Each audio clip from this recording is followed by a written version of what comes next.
I don't think Santa Fe is particularly known for cowboy paintings, but that was something that attracted me, that I realized in the history of the West and the cowboy that there was a story, that was a narrative that was missing from that art scene, and that was the origins of what the cowboy is, and that is the vaquero, the Hispanic cowboy that was here prior to the cowboy was the vaquero. And having realized that, I made some other connections with my last name being Chavez, and remembering photographs of my ancestors on horses, with sidearms and with badges and such, that this was something that I could provide that was congruent with the art that I was interested in Santa Fe, as well as different from what was available in Santa Fe. And that was the story of the origins, or the earliest cowboys, and where the cowboy came from.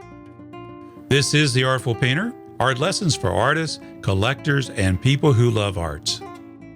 In this edition of The Artful Painter, I have the privilege of talking with S.M. Chavez. He is a native New Mexican artist known for his rich contemporary Western oil paintings that celebrate both the culture and landscape of the American Southwest. Born and raised in New Mexico, his work reflects a deep connection to the region's history and culture. Chavez is especially known for his depictions of vaqueros, figures that are deeply rooted in Southwestern and Hispanic history. Chavez's soothing color palette of beautiful grays and muted colors, coupled with strong design skills honed from his background in illustration, they all come together to allow him to bring his figures and landscapes alive. His distinctive voice blends traditional art influences with a refreshingly contemporary approach. This was a fascinating conversation with S.M. Chavez. In fact, as you listen along, you eavesdrop into this conversation, you'll definitely hear about his insights into his artistic journey and process. He'll discuss the influence of his New Mexico roots and the historical narratives that shape his work. He reflects on the challenges and joys of being an artist. He talks about the importance of authenticity. He talks about his interest in literature and music, and also history, and how all those things come together to affect his creative process. In fact, you're going to hear that word over and over again in this conversation. Process. It's very much a part of Chavez's approach to creating the beautiful paintings that he does. So let's get right into this conversation with Sean. My name is Carl Olson, and this is The Artful Painter.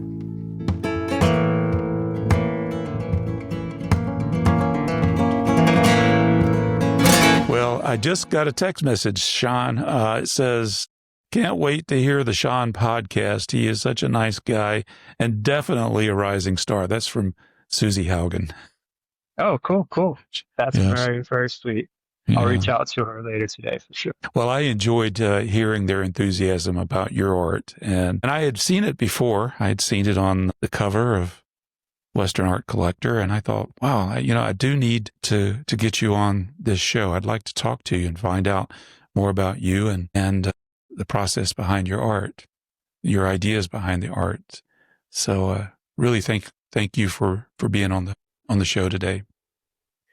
Likewise, thank you so much for inviting me. And I look forward to getting to know you a bit more as well, Carl. As I understand, you are a painter, and I haven't had the opportunity to find any of your work just yet, but believe me, that will be happening.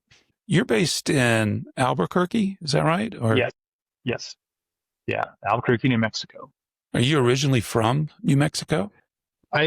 Born here, really, honestly, too. I mean, as a very, very young child, we, shortly after arriving in Albuquerque, I did live in San Diego for a short time, moved back here probably prior to elementary school. And really, the house that I'm currently in is literally 3 or 4 blocks from where I grew up. I'm still in the same zip code as I was when I was 7, which I find crazy. I like to sort of joke that I haven't actually gone or made it all that far quite yet. I haven't even escaped my own high school zip code yet, but here I am. Yeah, we're kindred spirits in that respect. I lived in the same house for 40 years in the same county that I grew up in. And 3 years ago, we moved out here to Colorado. So that was a huge change, and I'm still adjusting to it. Yeah, and Mexico's a really magical place. I have escaped once or twice for a couple of years here and there and that kind of thing. But yeah, there's just something about really, honestly, the weather is phenomenal. Uh, and it's really hard to beat that. Lack of natural disasters. Do you find that the environment that you live in it deeply influences what you choose to paint and how you paint it? Certainly, I think that, Santa Fe being just up the road, just a few blocks, a few miles really, yeah, that certainly has a huge influence. Santa Fe being one of the larger art markets in the world, and you know, focusing on this on specific genre type, let's call it. Yeah, certainly that opportunity is something that once I realized was there and available, yeah, it certainly influenced my work. And of course, the historic nature of the New Mexico art history has a large influence on the work that I do as well. I would have to say that it's in my nature to create in one manner or another. And certainly one of the most consistent avenues of creation that I have maintained throughout most of my life would be painting. I guess if I wasn't painting, I was drawing. And so that's kind of what has led me here, is that I think that just by my nature that I'm driven to paint at whatever cost or whatever avenue I can find to do it. As a young person striving to be an artist professionally, uh, young people like to sort of rebel against the things that are around them and to sort of be modern or futuristic or contemporary. And so I was definitely striving to do that as a young painter and not really embracing or understanding the resources that were immediately available to me that were really a lot deeper into my soul than I had realized, that I finally did realize through maturity and just growing up a little bit and realizing the invaluable resources that are around me. And so that's when I rediscovered Santa Fe, so to speak, because I was certainly visiting Santa Fe all along in my youth. I do remember walking up and down Canyon Road as a very young person. I would say, probably around 7 is some of my earliest Canyon Road memories. Yeah, quite enamored with the galleries and the artists that were in those galleries, and hoping that maybe someday I could be one of those artists. And yeah, for that to happen at this point, it's really remarkable and amazing. And in some ways, as remarkable as amazing as it is, I don't think it's especially surprising to those that have known me since those early days. Well, so you had an interest in painting at a very young age, and I can just imagine you walking down those streets as a young boy to the galleries. Did you actually go into the galleries? Oh, yes. Yeah. Yeah. And how were you received as a young person, a very young person going into those galleries? Well, those days were, I'm talking like 7 years old, and it's my mother and my grandmother. So yeah, that's a detail I don't recall. Yeah, I don't, yeah, I'm sure they were quite welcoming, and thus my comfort level that, yeah, they certainly didn't discourage me. So when you left high school, you already knew what you wanted to do? You wanted to be an artist? I'm trying to think if I had really articulated that in those terms. I think that certainly it was my inclination to head that direction, and pretty certain that, yeah, that would have been it, not necessarily knowing what kind of artist at that point. I guess you mentioned high school. So at that point, I guess I had enrolled at UNM for a degree in as an English major due to my love of literature, really, and my desire to be a writer of some type, in some sort.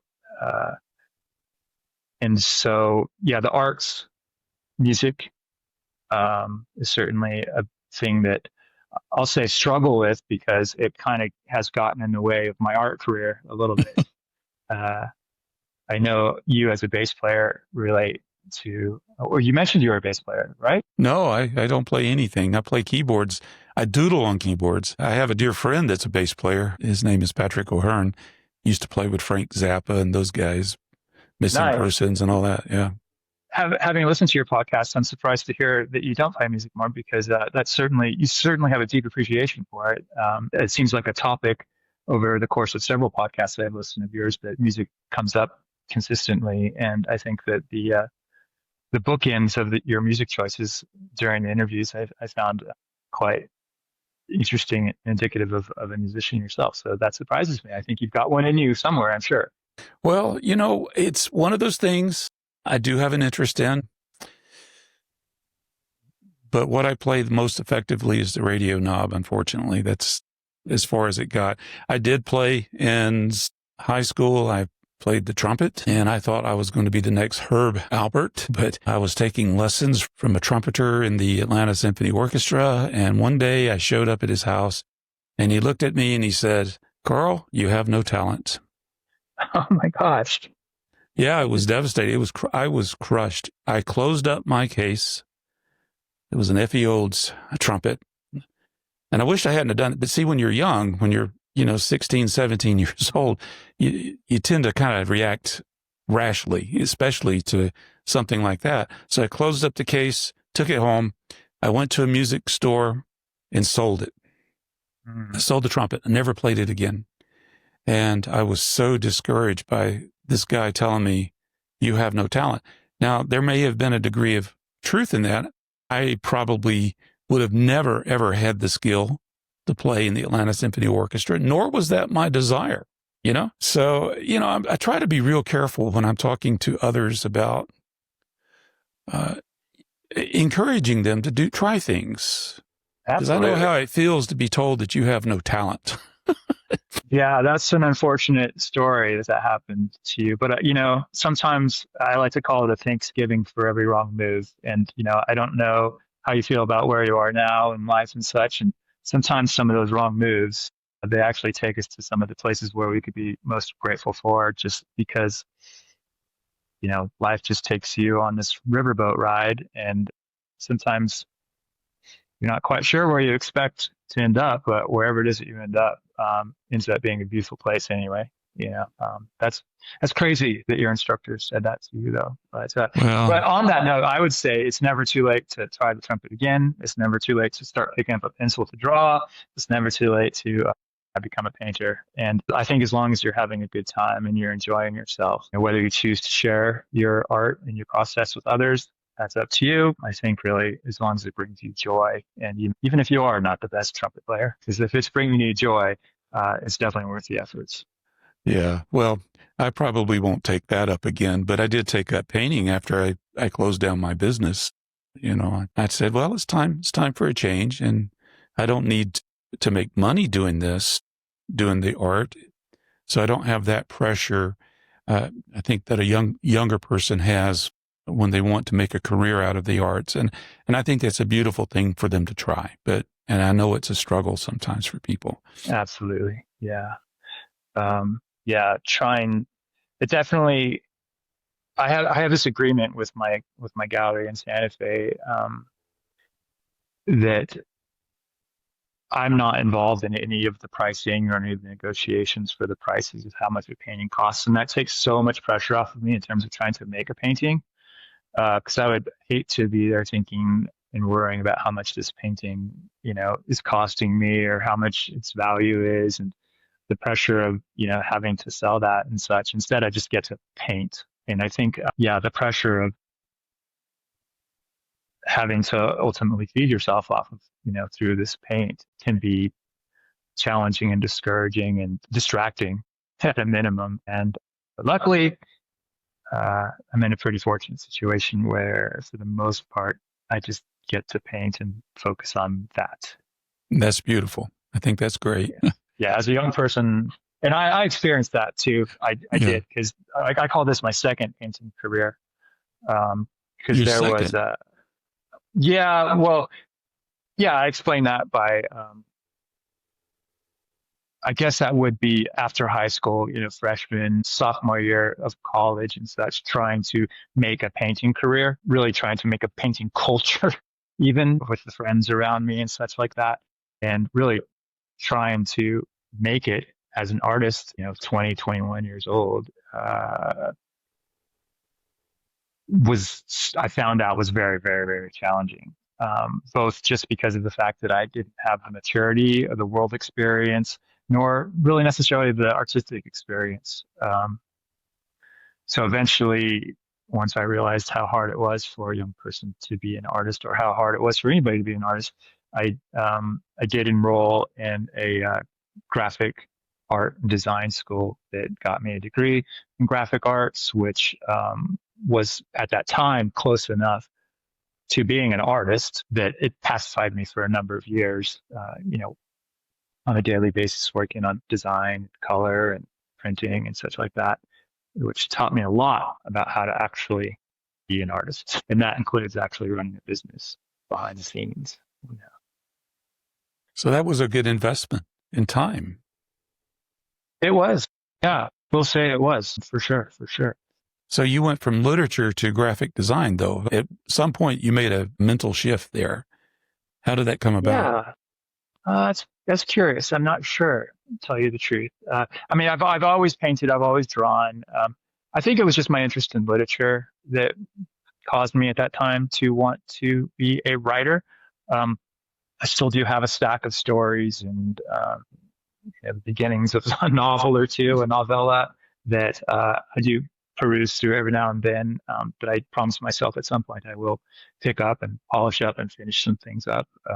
Just haven't had quite the time to finish that up yet. There's lots of other things to write about currently. I think that goes to my nature of just being an artist of some type, whether that's music, writing, or visual art. Yeah, it can be difficult to face a blank canvas, and that actually happens to me every day that I paint. Really, there's always this fear of how did I do that last time? I mean, I just did it yesterday, maybe, but yeah, I have to do it again, and I don't even know how to paint in a lot of ways. It's just a process, really, one step and one brush stroke at a time. And I kind of like to think of it sometimes as a little bit. It's really, a painting is really just a series of correcting mistakes. That first brushstroke that you put on there is ultimately going to probably be covered up by other brushstrokes. And you're just trying to whittle this thing down through a series of corrected mistakes into something that ultimately becomes pleasing to you, or that you had foreseen, or whatever your goal is with that painting. And so, yeah, in terms of trying to have the universe available to your canvas is hugely intimidating. And so the best thing to do is to just put a brush stroke on there, and then put another one, and then, yeah, then you've narrowed it down at least a little bit by putting one brush stroke on there, or with anything. Yeah. Well, at least with oil painting, you're not committed to that stroke either. It's just, at least you're moving, and you can always cover it back up with something else that's more appropriate. Yeah.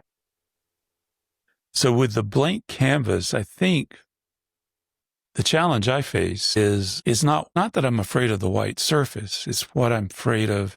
It's the decision. It's kind of like decide. It means to kill off all options. So I have this vast universe of options, things I would like to paint. And I'm always struggling. I want to paint what I like, but will someone like it? Will I enjoy it. Will I get halfway through it and just, I don't want to do it anymore. But anyway, there's a process of making a decision. Am I ready to commit to this particular idea? Or do I even know what that idea is? Yeah. Well, yeah, I completely understand that. And again, I think for me, it really is to stop thinking and to do instead. I think that once, the body gets moving, or the arm gets moving, or just the process. Once you get involved into the process, it starts to just evolve on its own. Um, yeah, I'm starting to wonder how much I really think about my paintings when I'm doing them. I'm certain that I am, but yeah, fear is huge in creating art. As I mentioned, my degree is in graphic art and marketing and such. And so that career really taught me a lot, I think, in terms of the way I think about painting now, in the sense of that I'm able to let go of a painting.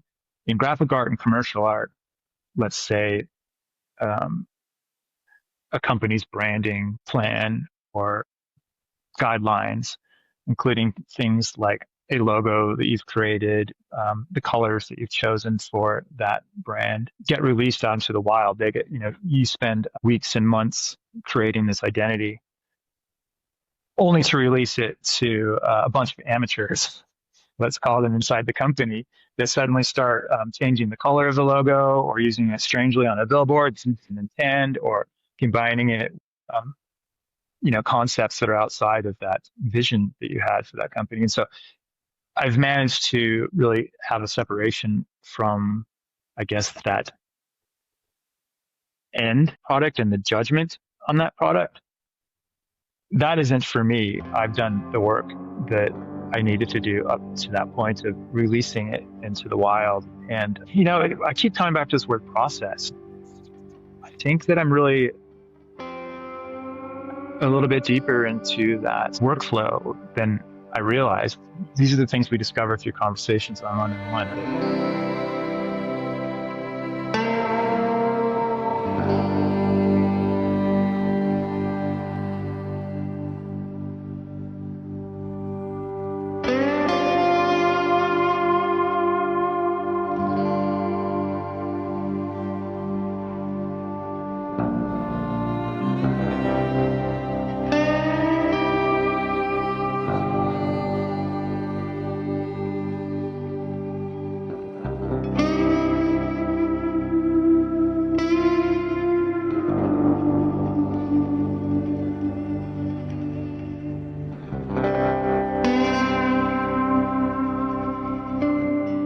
I'm enjoying watching your expressions as you're thinking and the wheels are turning, and I like that. Well, here's what do you call, like a mind game, or a theoretical puzzle that I like to sometimes ask Yeah. other artists or ask other people. And it goes something like this: that as an artist, if you are, we'll go ahead and put you in the seat, Carl, is that, given the opportunity to have a benefactor, a person that will compensate you for any and all work that you do, enough so that you're leaving well at whatever means that you desire. But there's a couple stipulations in the contract. One of them being that whatever that this benefactor acquires from you never gets shown. Keep it for themselves. They have their own private art gallery, and they enjoy your work so much that they want to keep it private in their hidden gallery and such. So your work never gets shown, right? Would that be a valuable avenue for you to go as an artist? Or do you have the requirement that people see your work and that people talk about your work and you get recognition for it? And so there's, one or two answers, like, oh no, I need to have my work shown. Or two, yeah, I would totally love that process of, and I think I'm the second type self. I don't necessarily need for people to see my work as long as I'm enjoying it and I'm learning. And I think the potential as well, given that opportunity to not have your work seen, or to not have an expectation, and to not worry about the end client and what they think. What does that mean for art? What is that art that you're making? It could, it might start off as painting. It might start off as sculpture, but at that point, you can redefine art on your own terms. There's no boundaries of what makes a painting at that point, because there's no critic on the other end to tell you that is good or that is bad, or that is art, or that isn't art. And I'm on the side where I think it reinforces that idea that I'm very much into process and exploration, and wherever that leads me, hopefully it's in tandem with my audience, but theoretically doesn't necessarily have to be. So one of the things I enjoy about your paintings, looking at your paintings, is you give us an insight as to the process behind it. It's like you have these stratigraphic layers. It reminds me of when I'm driving through the sedimentary rocks that are out here where I live. You see the strata there. It's a history of the formation of the earth and the landscape. And so you're giving us a history of the formation of your paintings. And I enjoy that. How did that come about? I would say my intent on that, I can think of at least two reasons for that. One is that, yeah, we think of paintings as being static on the wall, a fraction of a moment in time. And there is another element to that. And I hate to use the word again, but of process, right? And I really wanted to be able to add an element of time into the painting to show that this wasn't just like snap your fingers, all of a sudden, there's a painting.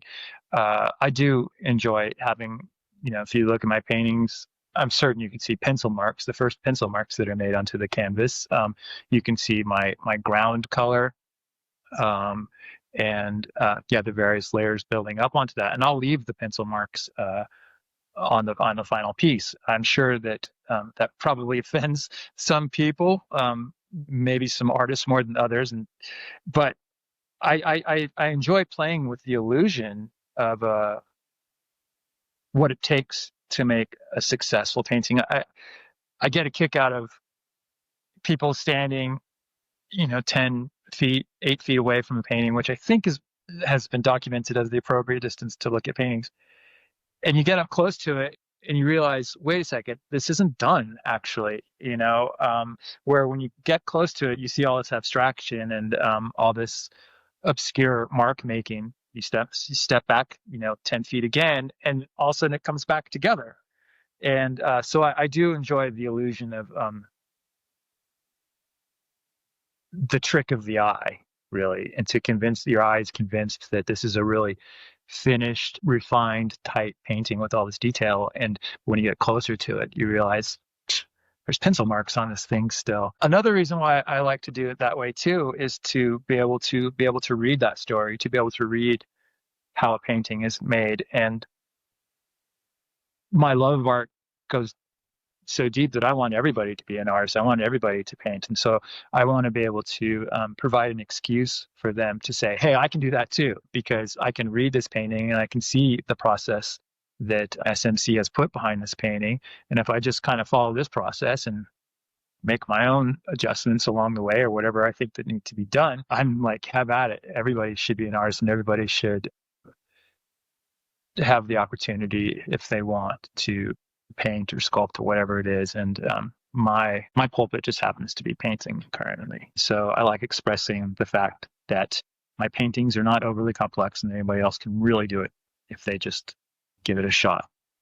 But they have the appearance of complexity. I think I'm drawn to paintings that have the missing pieces and the textures and the patterns that are in there. There's something about the texture of the painting. And I'm not talking about just the surface dimensions, the impasto, but just the way it looks. So I find it really enjoyable aspect of looking at art.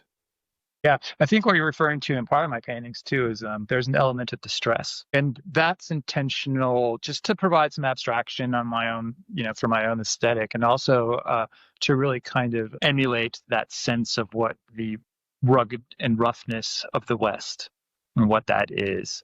And so I think it speaks to that, that the West was far from a finished and perfect place. So still is. Yeah. Yes, very much so. Very much so. It's very interesting what you depict, and it's just so beautifully done. You feel like you could almost sit down next to the vaquero and have a conversation with him. Why did you choose that particular subject at this particular time? Sure. I had mentioned earlier, this is my second painting career.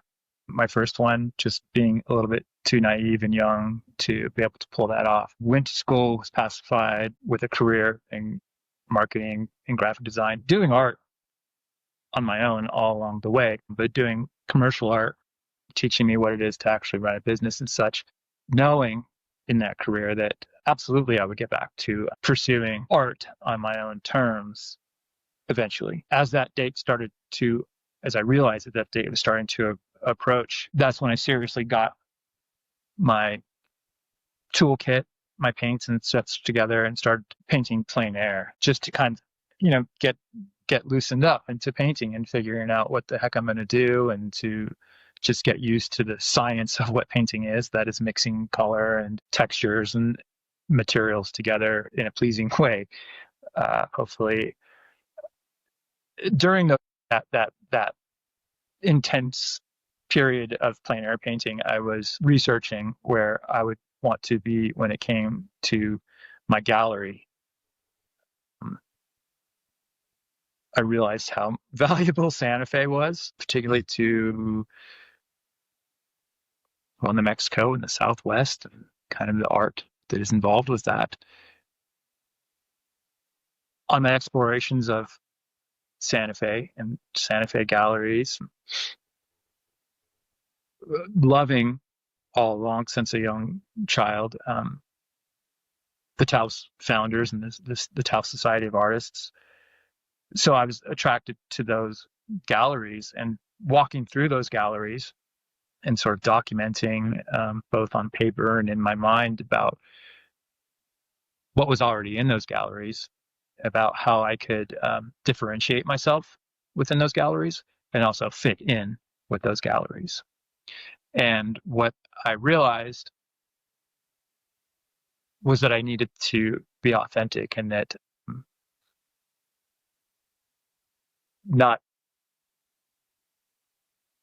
not having the ability to claim. This is interesting. Side note, that my grandmother actually has some Apache, and which means somewhere in there I do too, and I'm not sure how much or anything else like that. But that isn't my culture. It's not something that I was brought up in. So that's something that I didn't feel like that I could sort of assimilate into my own work. So, painting Native Americans was out for me. I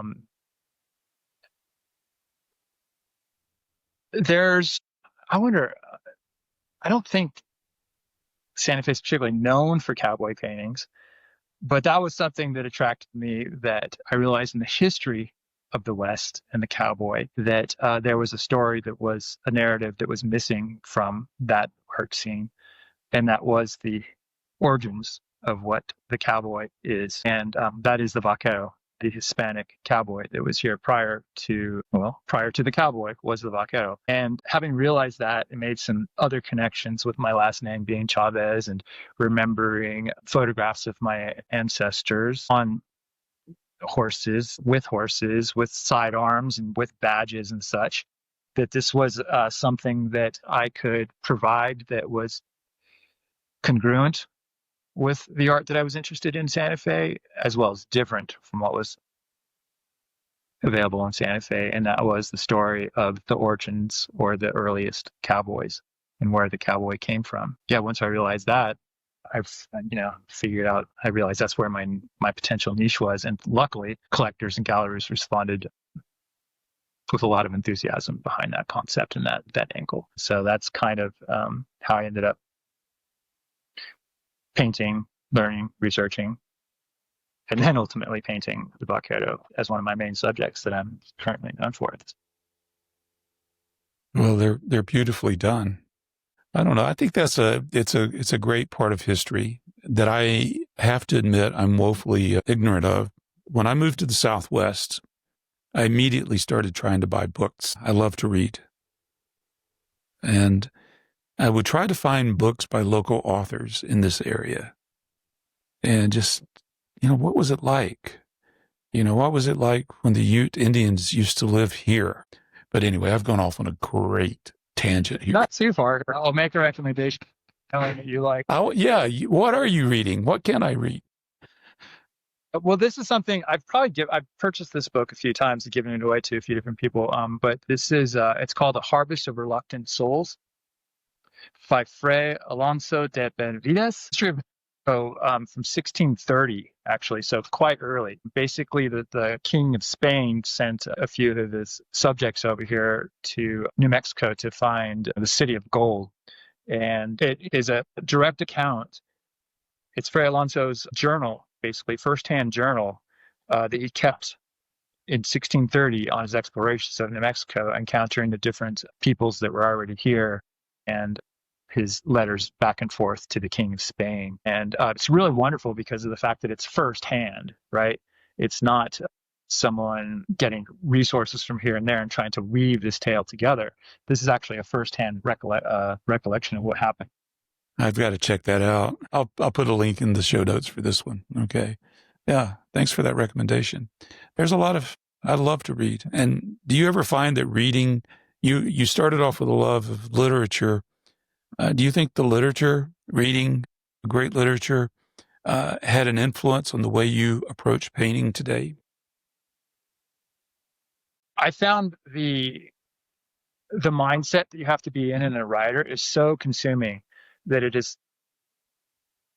for me, nearly impossible to have another art discipline going at the same time. And that's just the way my particular mind works. I'm sure there's others. I do play some music and paint currently, which I struggle with sometimes. I love playing and making music, but to be honest, it really does consume far too much of my time that I could be painting probably. But it is something that I enjoy, and I think that even artists need hobbies. But when it comes to writing, I can't do anything else but write, really, if I'm really going to give it all my heart, because this happens with painting, but somehow I'm able to manage it a little bit better. I'm always painting. I'm at lunch having a salad with my wife or something like that, and I'm painting in my mind. I'm looking at the shadows. I'm looking at whether that shadow is a cool shadow or a warm shadow, or how that might be executed in any particular subject that I'm seeing out in the real world. I'm doing that with writing too when I'm writing, but it's just far more consuming. Maybe I'm just naturally more of a visual person, where I'm able to sort of log that information that I'm absorbing or creating in my mind while I'm eating a salad. While when I'm writing, I have to make a much harder effort to retain that information to make use of it at a later point, I guess. So writing does influence my painting in the sense that I don't do both at the same time. There's research that goes into the paintings and figuring out what I'm doing, both from just a fun research, because I like the stories, but also from a practical perspective to know that perhaps I'm, to confirm that I'm not painting a vaquero in a sense that he shouldn't be painted in, or that he's used, that he's painted with the correct tools. I'm not historic. I'm not a historic painter. I'm not painting particular scenes or particular events or particular people. So there is some intentional vagueness in my paintings that, I'm not trying to be literally telling the story of the vaquero, but more of a sense of the vaquero, more of just an attitude, perhaps. So literature does come into play in terms of the research that is involved to be able to paint something at least within the realm of what a vaquero actually is. So you give the impression of it that you're authentic to the point that if I were looking at it, I wouldn't question it. I would just assume that is the sense of who he is. When I paint a textile, for instance, in a painting or something like that, I'll do my best to assure that those patterns are of Mexican origin, and that they're not Native American blankets. Not that would be completely inappropriate, but I think there's a certain amount of authenticity when there's a little bit of built-in knowledge into the background of the painting. Certain types of saddles, certain types of hats or clothing, or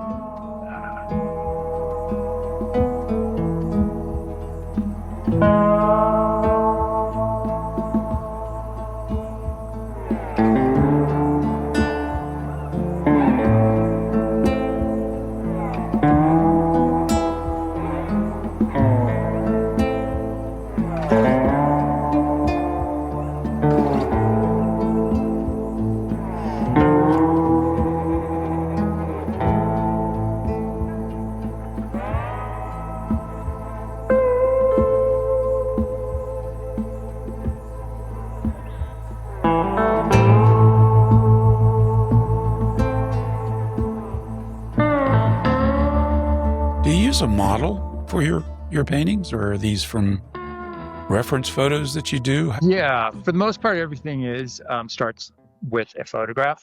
And yeah, models involved in that, certainly. From a photograph, it could really, again, being trained as a graphic artist, that's really deadline oriented, and sort of the medium isn't necessarily defined either, because I did do a fair amount of illustration at that point, and really illustration ends up in the work that I was doing in a magazine format and such. And so it wasn't necessarily important about what the medium was or how you got there, which is the fact that you got there.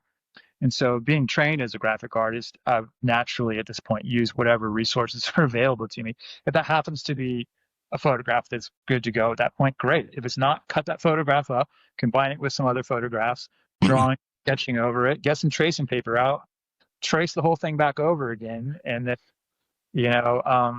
take a cutout from a magazine, I haven't done that in a while, but, and use that as part of your collage that you're really putting together, that will be used as a reference to create your painting or whatever it is that you're creating, whether it's an illustration or a painting. So it's a little bit of everything. Sometimes it's making it up. Sometimes it's making it up on the fly, like as the painting itself is being created, making corrections.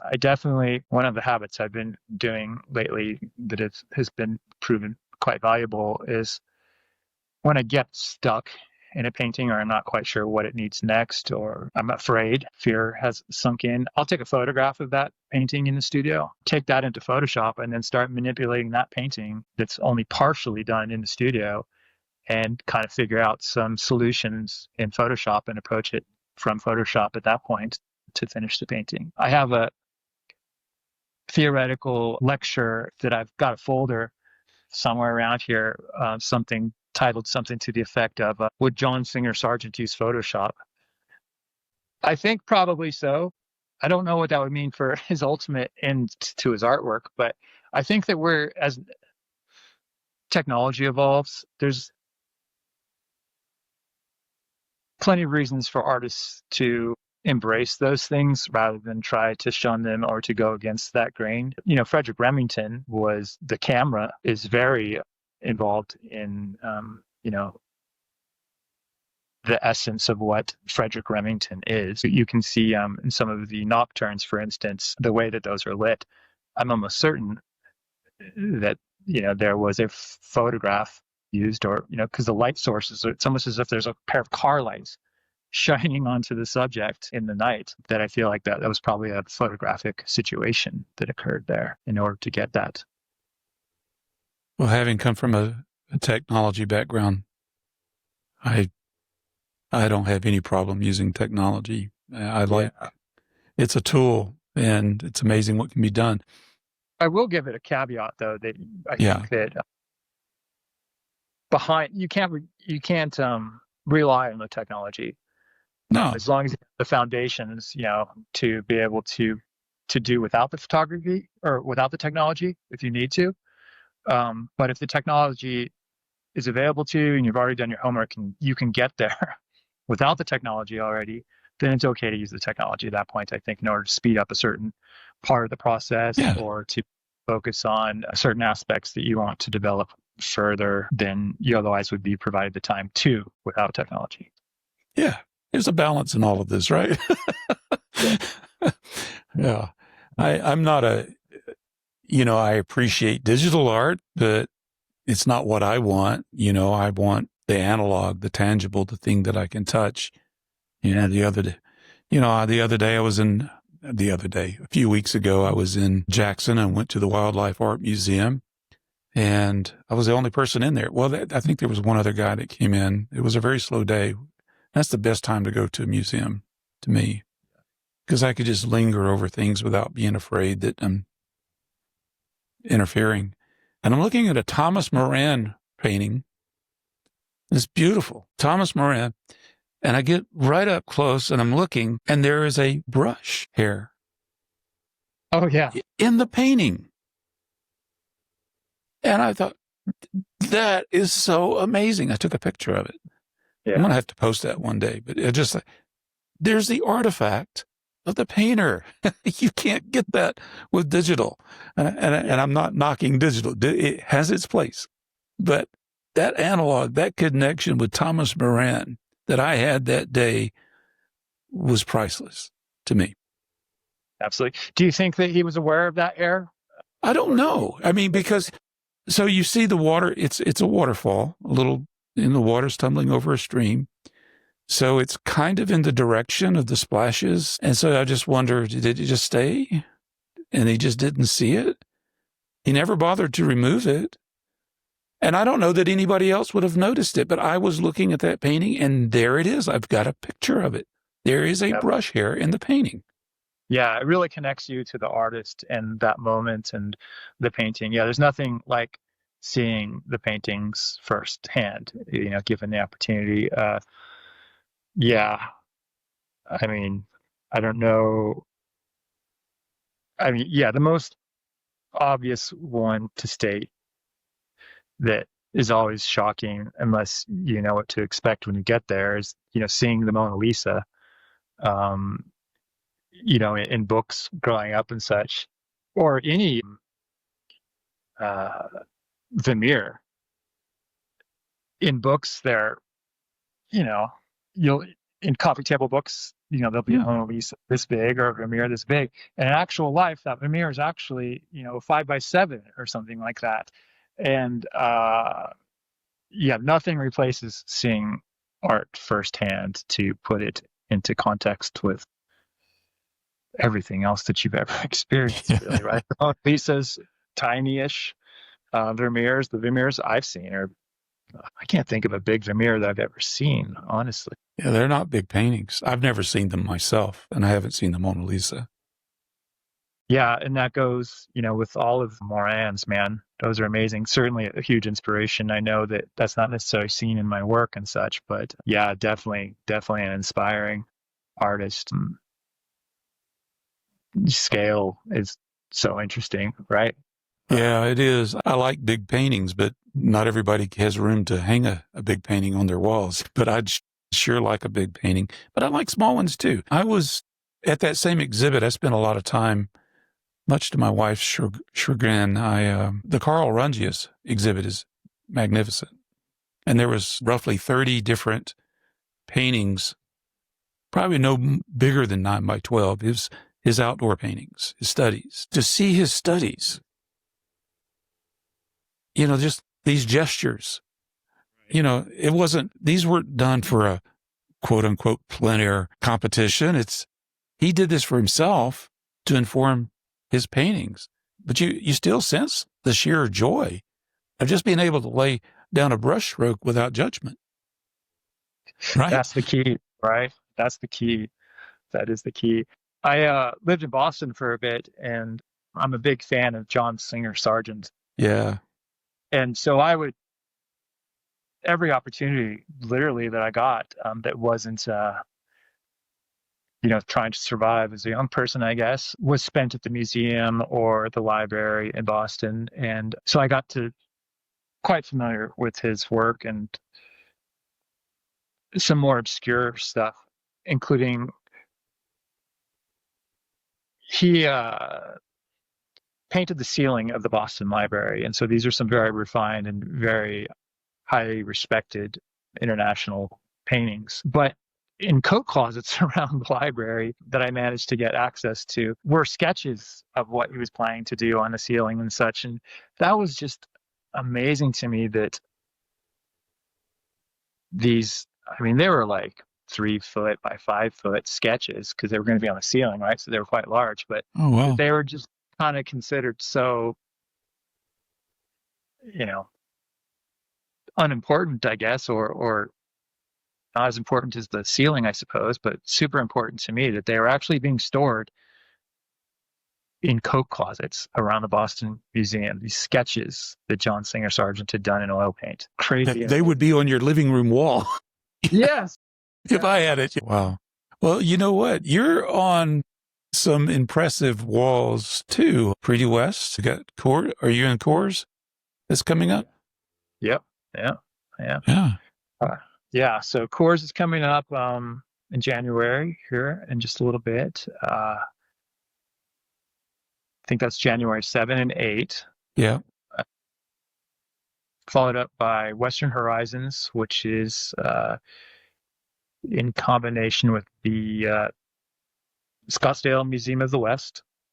And then I believe after that's probably the Kaus Sharp La Luz at House. And from my perspective, that's kind of when that'll kind of be the end of the season, sort of. And that's kind of when things start back up for me, is kind of like around maybe March or April. When I say start back up, there's things going on all year round, but just my calendar sort of thought process. I guess April's as far as my mind can think right now. I know, yes, Pre to West is coming up pretty soon, and I'll be starting paintings for those more or less imminently. That's a very important, if not the most important show for me. My in-laws are from Oklahoma, in the Oklahoma City area. And so I'd been visiting the National Cowboy Western Heritage Museum long before that I realized that I could have my own paintings in there occasionally. And so to be able to have that happen and come full circle is such a blessing. And I'm so grateful. It's got to be an amazing feeling to be acknowledged that way. It's super neat, I guess. Just to understand. I love it. That's exactly what I would have said, Sean. It's super neat. Yeah, very neat. Because, I love that museum regardless. I took, multiple opportunities to get to that museum whenever I could. And then eventually I don't know how I figured it out, I guess, but there was Small Works, Great Wonders. And so I started to show in that. Applied to that. I think I've been doing that for like 5 or 6 years or something like that. And I naively thought that I would just magically be invited to Pre to West after I was in Small Works after a number of years. But then I found out after 3 or 4 years that you actually have to apply. So I did apply, and believe it or not, wow, they let me in the door. So that's wonderful. Yeah, to be a part of Pre to West at this point, that's a dream. It really is. You can't ever expect anything, and this is certainly not something that I expected, but that I am enormously grateful. And that goes for all of the shows, really. It does. To be painting and hanging alongside of so many talented and amazing artists, and, being able to actually maybe call them peers a little bit, if I can be so bold, and to be considered even remotely a part of that group, or to be associated with these museums. It's been a childhood dream for sure. Not necessarily with these particular artists, I didn't know who they were yet, but to be showing in museums and to be collected by museums at this point. Yeah. I'm truly happy for you, Sean. I will cry if you want me to. That's okay. Nothing wrong with that.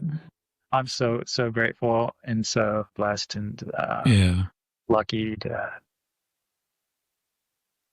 it's breathtaking from my perspective. There are a lot of great names that hang in the Pre to West and these other shows, and it's amazing to see. And I think it's quite an accomplishment for you. I mean, you have a unique vision. You really have your own voice, and I'm really looking forward to seeing where your voice goes. What direction your art will take, and I'm sure it will be an amazing career. It'll be an amazing journey, and I look forward to following that in the years ahead with what you do. It certainly is a life. I can't do anything else at this point, I don't think. I have to assure that this continues to work at pretty much all costs. That's the truth of the matter. Once you've had the opportunity for this blessing, it's impossible to let go of. I want to try to make it to Coors. I've never been to any of these big shows, and that's something that's been sorely lacking in my own experience. I lived in Georgia for many years, and it was hard for me to get away from family obligations there.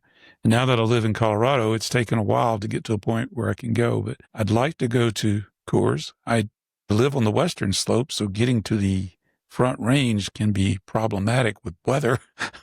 Yeah, especially January, Yeah. Like first week of January, I mean, they hit you. The new year comes along, and then all of a sudden it's like, okay, time to go to the show. They're in the new facility this year, so it'll be a bit different. Not sure what to expect yet. Haven't seen the building firsthand myself. It looks amazing. Previous to this space that they had been using was literally after Coors was over, after the opening weekend, it would be converted into a petting zoo, and they bring in all the goats and the cows and everything else like that. So I'm sure that the Coors committee and admin, everyone that's involved with putting the show together, is probably thrilled to have their own dedicated facility. And from what I've seen of it, it looks spectacular. It looks really amazing. Okay, I'll have to check it out. I want to go to more of these. I went to Crested Butte not too long ago, back last summer, with the Plein Air Painters of America. Man, that was incredible. I've never seen so many beautiful paintings all in one place. Contemporary things that have been done in the now, as it were. Yeah. So that was really cool to see. There's just no substitute to seeing this up close. And I want to see your paintings up close. That's a huge disadvantage of me when I'm doing these interviews and all I've got is print. I don't get to see the real thing. So I look forward to doing that. I'm sure. Yeah, the color is always, I guess it's becoming a little bit less of an issue for me now through experience, and my palette is changing. But certainly my paintings have a certain element of grayness in them, let's call it, that can be pretty hard to nail down in a publication. Both that is, kind of the color correction part that gets involved, and then the running of a press from one issue, from one copy to another copy can be variable, right? Getting a little bit better at that. But yeah, there's nothing like seeing paintings in real life. I think as the paintings get more nuanced, the harder it is to replicate those in any other medium. Sean, I know there's so much more we could talk about. There's a lot of depth to you as an artist. I can really sense that in our conversation, and we've just really scratched the surface, as it were. We've waded in the tidal pool, not gone swimming in the ocean. And I hope one day we get to do that. But I am very grateful that you've taken the time to talk with me here on The Artful Painter. Thank you so much, Sean. This has been a lot of fun, Carl, and I sincerely appreciate the opportunity to come and speak with you, for sure. And I look forward to doing so more in the future.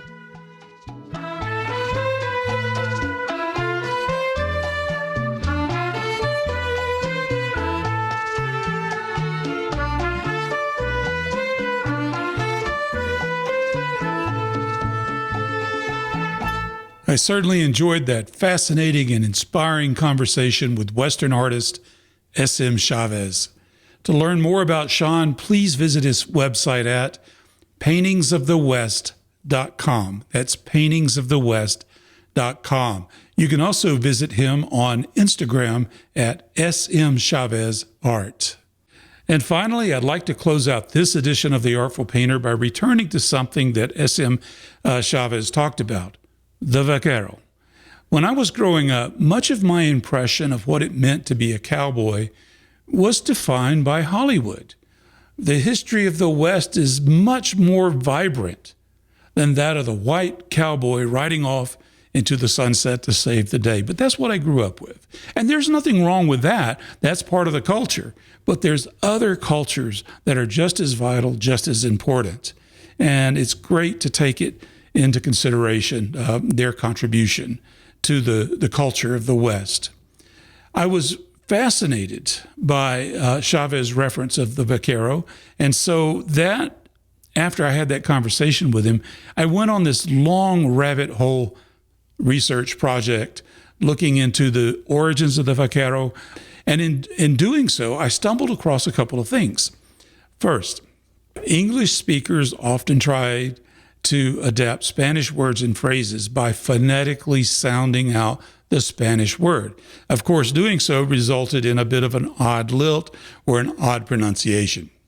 But it was quite interesting to find out that the term buckaroo came from vaquero. And you may be wondering, well, how is that possible?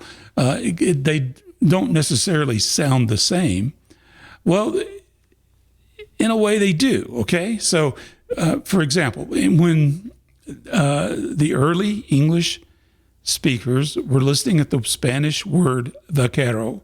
This is what they probably heard. The Castilian V, the letter V, almost had the letter B sound.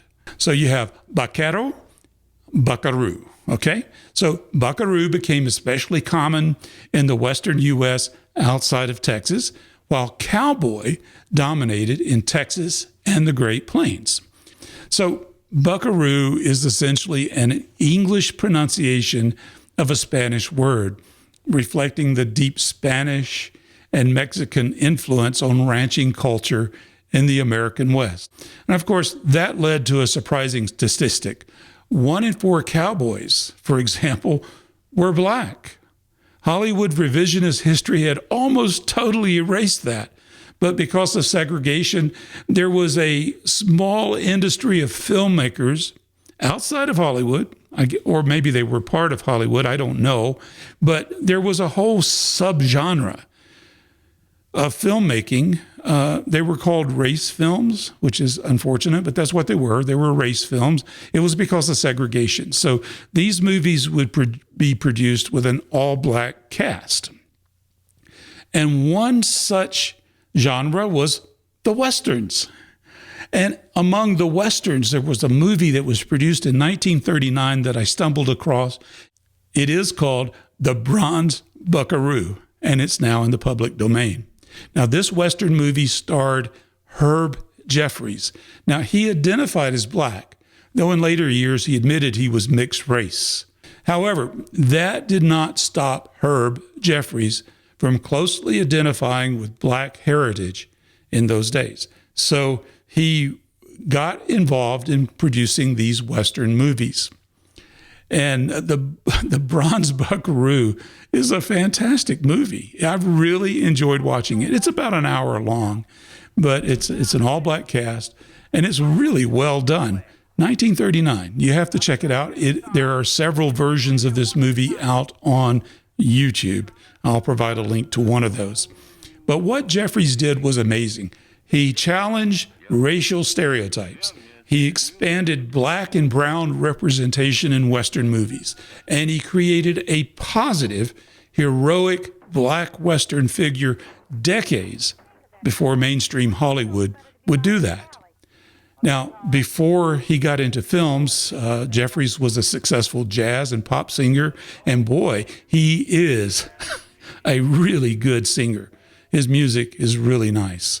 He performed with Duke Ellington, helping popularize Ellington's ballad style that he was known for.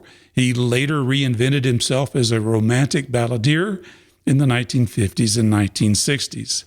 And amazingly, Jeffries lived to be 101 years old. He died in 2014. I sure wish I had taken note of who he was before he died. He was an amazingly talented man. Today, he's recognized as a pioneer of black representation in Western cinema, and he is also recognized as a reminder that the American West was far more diverse than classic movies suggest. Herb Jeffries' The Bronze Buckaroo wasn't just entertainment. It was a quiet but powerful correction to American mythology. And on that note, I'd like to leave you with a happy little ballad sung by Herb Jeffries for the opening of the movie, The Bronze Buckaroo. I hope this edition of The Artful Painter finds you a happy painter. With my rope and my saddle and my horse and my gun, I'm a happy cowboy. If I'm riding with my cattle and I'm always on the run, I'm a happy cowboy. You can bet your bottom dollar that you'll never hear me holler about the world on the range. And I love to hit the leather in any sort of weather, and I know I'll never change. With my rope and my saddle and my horse and my gun, I'm a happy cowboy. So when the day is ending, neath the setting sun, a happy cowboy's work is fun.